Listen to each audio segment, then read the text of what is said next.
a global movement of working people, of working and lower class people, but also of all people who care about our climate and who care about the preservation of future generations.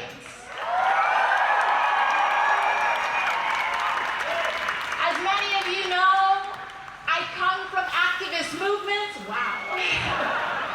I come from activist movements, and I'm so excited to see so many children and young people here today because the future belongs to you. As activists, we have many responsibilities. The first is to fight for our future first and foremost. The second is to make some good trouble and make sure that politicians sweat a little bit. Because that sweat and that public pressure creates results. We will not get climate action when we are fighting and standing up against all of the fossil fuel interests, against high carbon industries, against Wall Street, against the 1%, against authoritarians, against Bolsonaro, against Donald Trump. We will not. We cannot and will not win by sitting back at home. The way we fight big money is with people and massive movements united across the world.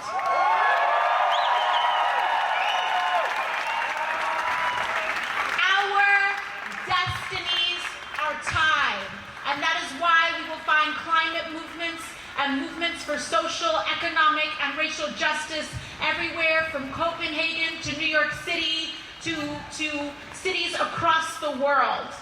That is why we're joined here today, and wherever you go, there will be people fighting for our future. Because mass movements are our greatest and only hope to fight against the increasing runaway inequality, the forces of continued extraction, abuse of our natural resources.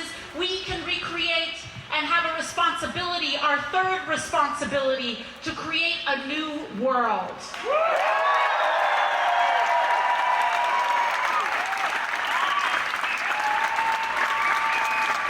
Increasingly, we are learning that these trends are not disconnected. Rising sea levels do not care if you are a rich nation or a poor nation. They do not care what party you vote for. They do not care where your family came from. The impact of hurricanes, of droughts, of storms, of rising sea levels is coming for us all, which is why we must unite as one to make sure that we can fight against that outcome increasingly.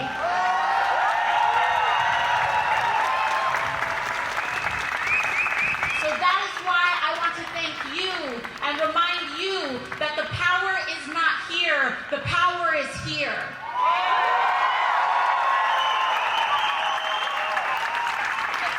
And that our reasons for hope are rooted in the actions that we decide to take today. Hope is created with our actions. It is not the same thing as naive optimism. When we choose to show up in the streets, when we choose to call our politicians, when we choose to establish worker cooperatives and unionize our workplaces and make sure that we are consuming in ethical ways, we are creating a people's movement for our planet, and that is what is going to save us. Never forget